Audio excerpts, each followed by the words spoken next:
I want to talk about bootstrapping and working with enterprises and really kind of like sharing my experience of being in the XR space for over 10 years now, working with a bunch of different tech platforms, but also working with enterprises and some of the very important lessons that I have learned to actually run a, let's say, profitable business.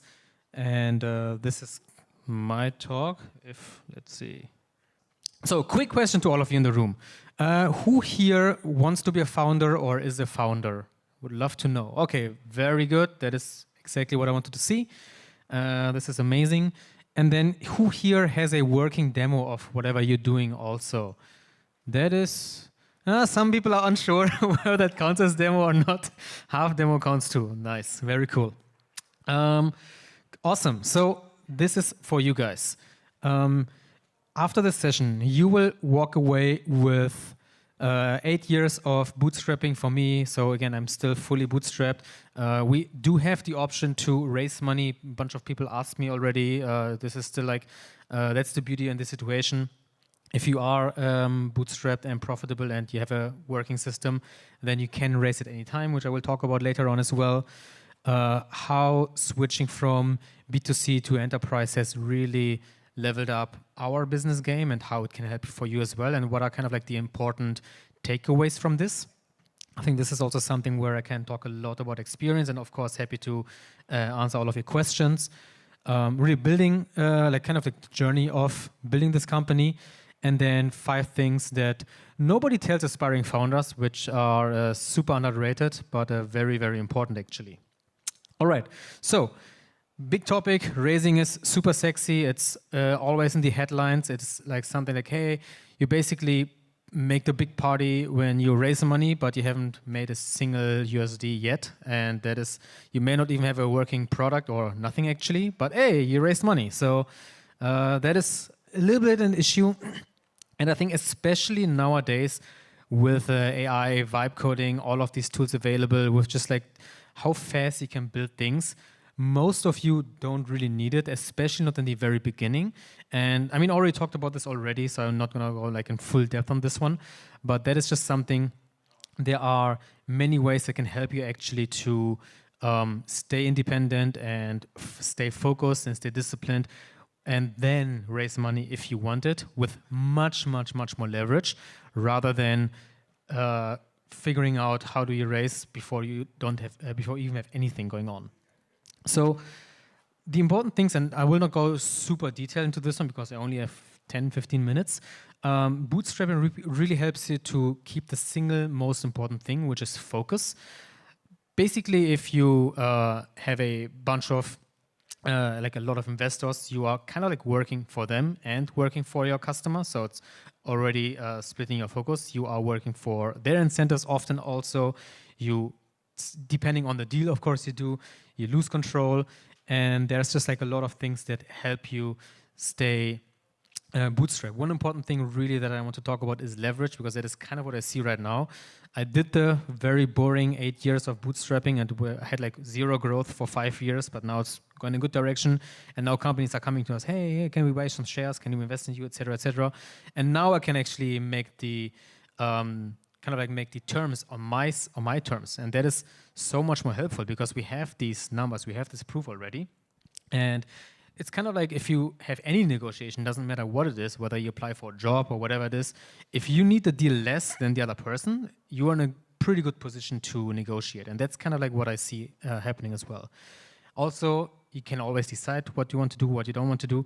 And the cool thing is also it's a door that doesn't really close. Like you can bootstrap 20 years if you want to and then take VC money, or you can bootstrap 2 years and then take VC money. So it's never like a either or thing. It doesn't kind of like close off the option versus if you take on money immediately and you kind of like have a unrealistic expectation of growing 100% every year and doing whatever the person giving you money tells you to do, you don't have a option later on. So this is kind of like one thing where the door doesn't close, and that is why I think this is helpful. And the last thing, it forces you to stay disciplined with spending money, like with really how you operate your business, how many people you hire, who you hire, what do you exactly do day to day, not spending, I don't know, 5 figures on a crazy party because you raise some money or something like this, which we see way too often. It really forces you to learn the fundamentals long term, and makes you a pretty good entrepreneur in general. So I think that is also one thing has helped me quite a bit. This is a really cool slide. I would say so. I'm biased.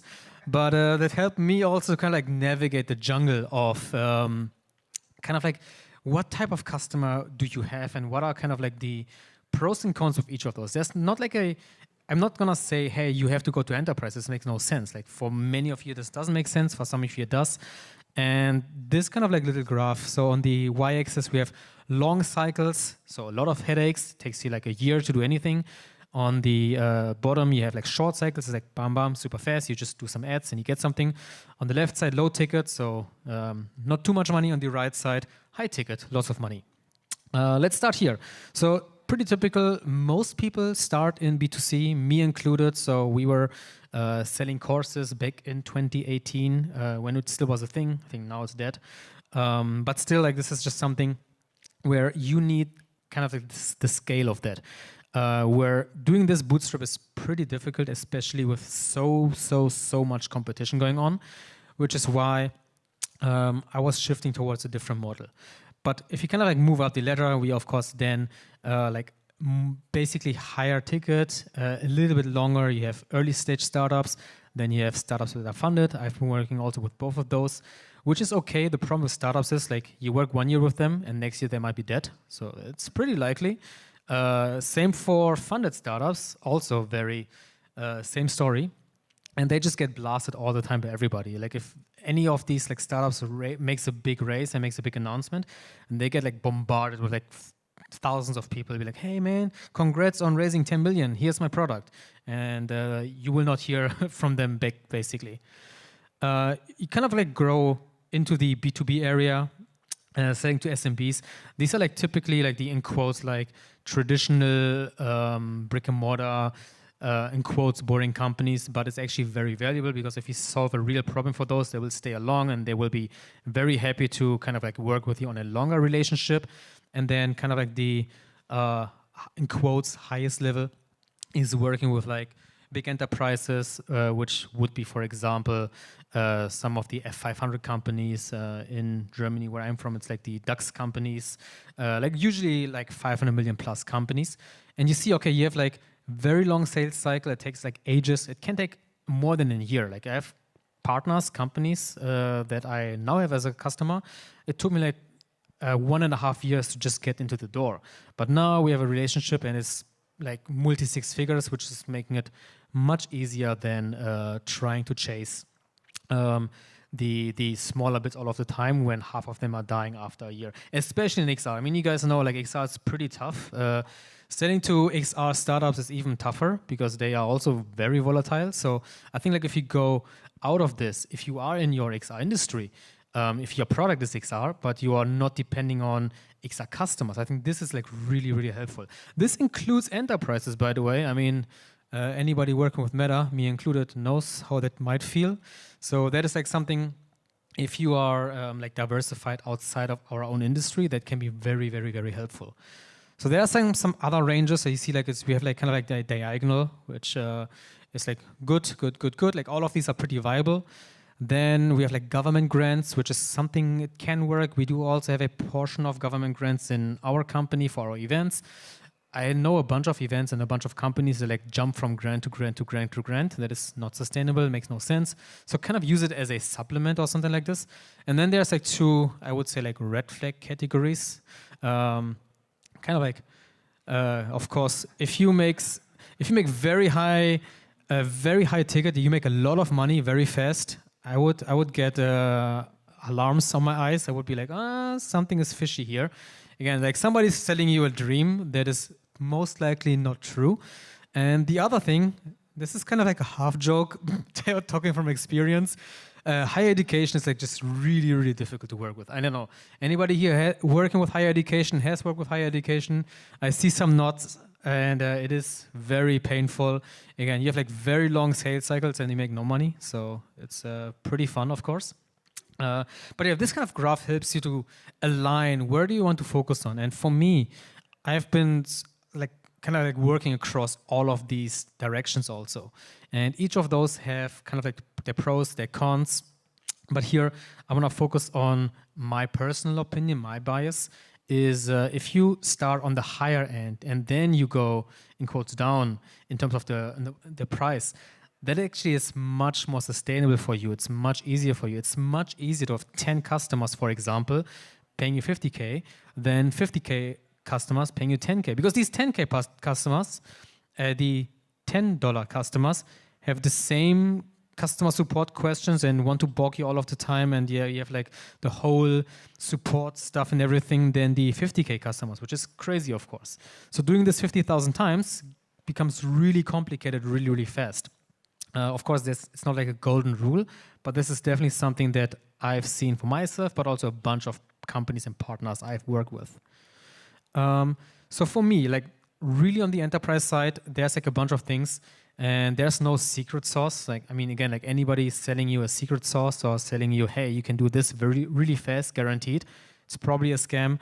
For enterprise, I think the single most important thing when you go into that market, into that direction, it really is, and it sounds super freaking boring. It's the same for bootstrapping. It's patience. I mean, again, for me, it took like 5-6 years to just get over ground. The first 3 years I made no money. Then the next 3 years I made very little money. And then now it's like starting to grow basically. So patience is like the single most important thing, which is honestly what most people kind of lack, because everybody wants to become rich very fast or want to make a big thing very fast. But if you are focusing on building relationships also, I mean, here you're in the perfect area right now with AWE. You meet so many amazing people, future partners, future customers, future co-founders, future whatever. I think like really use this room here. I mean, like not only this room, but the whole area to really figure out, okay, who do you want to connect with? Because that can be very, very helpful. Always, again, think long-term, like don't squeeze people out when you make a deal with them or when you work with them. Again, like reputation stays, especially in this little bubble. I mean, there's like so many people who have like a burned reputation. I mean, I'm not gonna name any names, but like people talk, and especially this one, it's kind of like a little family circle, whatever, like everybody knows everybody. So that is definitely something very, very important. And the last one, again, like make some connections, even outside of this one, outside of the industry of XR. This is one of my big, big, big learnings. Not focusing only on XR. See how your product, your idea, your service can help people outside of our industry, because we are still like a little bit small, let's say. Cool, I have 1-2 minutes left, so I'm gonna speed run this a little bit, but 5 things nobody tells founders. First of all, this is something I see all of the time, so many builders, every day. People don't focus on the, in quotes, boring foundations, like sales, business development, marketing, making offers, pitching. Most people here, probably also in this room, are focusing 100% on their prototype, on their idea, on their thing they are building, and not on how to make a freaking P&L sheet, how to do marketing, how to do market research, like all of these, like in quotes, boring topics. Like if you're the founder, you need to know all of this stuff. I mean, it's painful, but that's the truth. Your network is your network. I talked about this already. Don't be greedy. Don't squeeze out people. Don't be impatient. Don't do weird shit, because it will 100% come back to you. 100% I can guarantee. And you will just burn out your future opportunities with that. This is, I think this might be the single most important slide, probably. For me, this was the highest leverage thing I did. I have a YouTube channel since 2018. Actually, I have multiple YouTube channels, LinkedIn, all of that stuff. We have like, I don't know, 80, 90,000 followers. But this helped me to open the door to Meta, Google, Pico, Snap, all of the guys. Like most of them actually came to me, which is pretty cool, just because I have a personal brand. And this is significant. I closed like multi-5-figure deals like 10 minutes on a phone call, because these guys watch my content. They're like, oh yeah, I watch your content, cool, sounds good, let's make the deal. And I was like, oh, nice, okay. Like this shit is like crazy. It's a lot of work, it's a lot of pain. You need patience on this as well. but it's just like the biggest secret super weapon I can tell all of you guys. You need a core team. Not gonna expand too much on this one because this is like really fundamental, really important. And again, if I summarize all of this, it's like stay persistent, especially again in XR. Again, we die every single year. Every year XR is dead, and we all wasted our lives and everything. But then we kind of come back and then things are fine again. So stay consistent with all of these things, and that will be really fundamental for moving on. Cool. Thank you so much.